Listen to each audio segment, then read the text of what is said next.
From the 1011 Now Alert Center, this is Morning Pulse. Hello and good morning. This is Craig Allison with your Morning Pulse for Friday, March 20th. Sorry if you tuned in early there, folks. Got some technical difficulties there right off the top. But that being said, let's just jump right into our stories for you this morning and get right into our national headlines before we go over to our local. Now, this being said, our first national story this morning for you. There we go. Our display on there. It's been over a month and TSA workers are still not getting paid amid the ongoing partial government shutdown as Americans continue to deal with those delays. Members of Congress have left Washington for the weekend with no deal in sight to end the impasse, and hours-long lines at Atlanta's airport. Staffing shortages have shut down checkpoints in Houston and Philadelphia. TSA says more than 10% of their officers called out nationwide Wednesday. Gridlock at the airport. So far, no match for gridlock in Washington, where TSA funding is being held up over an impasse on how to reform ICE and the Department of Homeland Security after agents killed 2 Americans in Minneapolis. Democrats are pushing to fund TSA while discussion over ICE continues, and if you're traveling this weekend, it's suggested to check your local airport times for TSA wait times with this ongoing situation.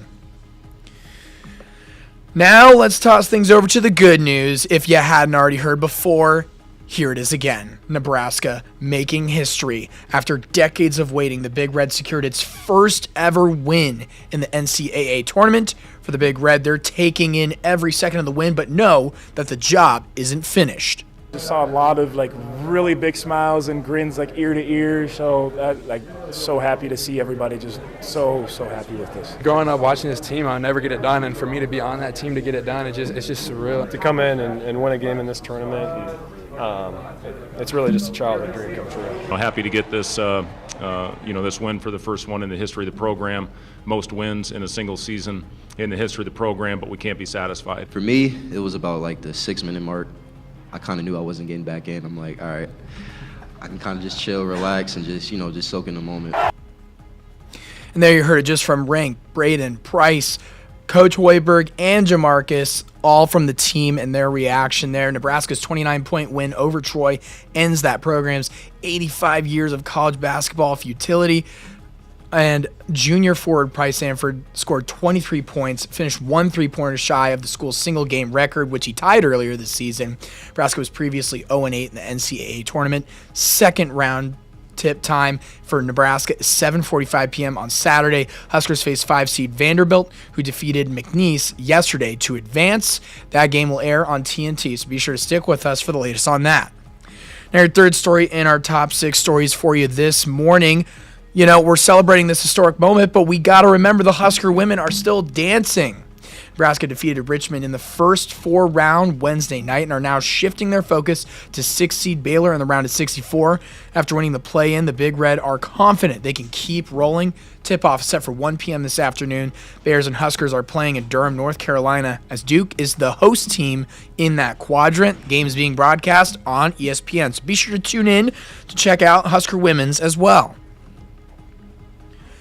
Your fourth story, our wildfire coverage latest. Governor Pillen is traveling to northern and central Nebraska to check on the progress of 2 wildfires. First, he's stopping to meet with firefighters from the Valentine Fire Department as they battle the Anderson Bridge fire. And at 10:15, he'll be in Gothenburg meeting with crews battling the Cottonwood fire. We'll be live streaming that meeting, so you can watch that and all of our other wildfire coverage by downloading our 1011 Now app on Roku. But just as an update with those latest containment efforts, firefighters right now have the Morrill fire at 98% containment. Some other stats as well is the Road 203 fire south of the communities of Halsey and Dunning with the Nebraska National Forest. It's affected over 35,000 acres. That's currently at 80% contained. And the Anderson Bridge fire in Cherry County is 60% contained. So just some good updates amidst these ongoing wildfires. But again, you can find all that latest coverage on our website, 1011now.com, as well as on our 1011 Now app. Now over to our crime tracker this morning. After an explosive sentencing inside the Gage County Courthouse, 53-year-old Christopher Milkey will now be spending the rest of his life behind bars. Now, Milkey was convicted last month in the murder of his partner of 20 years, Tammy Leslie, and of holding his 2 children hostage inside their Beatrice home after the killing. Now, this all happened back in September of 2024. During the sentencing, Milkey was given a chance to speak, but then repeatedly interrupted the judge afterward, claiming his innocence while swearing at him. There wasn't anything fair about this trial. Not one god thing. Mr. Milkey, I'm not going to listen to your outbursts. I'm done. You have the right to appear at sentencing, or I can remove you from this room, have you strapped to a chair at the sheriff's office, and read my sentence from there. Judge Rick Schreiner said Milkey showed no signs of remorse for the victims, giving him 2 life sentences and additional decades in prison for first-degree murder, kidnapping, and several other charges. And wrapping things up with your final story this morning, just a bit heartbreaking in the midst of this wildfire coverage that we've been covering throughout. Just north of Broadwater, Nebraska, a nursery is now an infirmary for calves injured by Nebraska's wildfires. The Loomis family tends to their wounds while recovering from the biggest fire their ranch has ever seen. Our own Grace McDonald was out there about 15 miles from where the Morrill wildfire first sparked in this. I think our count is up to 10 calves that are disintegrated or cremated, I guess, if you want to say that. Hard not to cry every time you see a semi-load of hay coming in, because it's just, there's just so many good people out here. Yeah, and it's a very heartbreaking story. It's a tough one to listen to, but our team has been diligently working to give you the latest from the wildfires, and we just like to thank the Loomis family for letting us into their lives and telling us this story. Our reporters Darsha Dodge, Grace McDonald, as well as Anthony DiAgostino have been hard working out there in central and western Nebraska to give you these stories. But again, that is the latest from those wildfire efforts and for your Morning Pulse for this Friday morning. We're going to toss things over to our 7-day outlook before tossing things over again to Brandon Rector with more.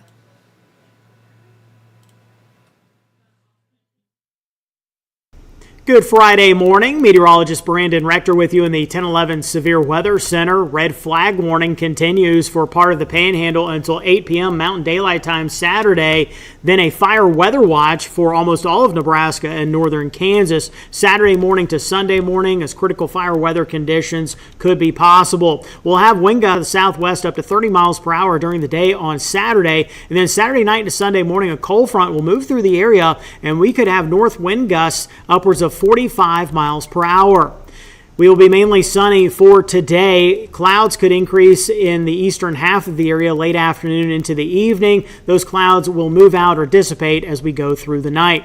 High temperatures today in the mid-80s to around 90. That is record high territory for several locations for this March 20th. Even hotter on Saturday, highs in the 90s. That would be record high for March 21st for many locations and record high for the month of March. From the 1011 Now Alert Center, this is Morning Pulse.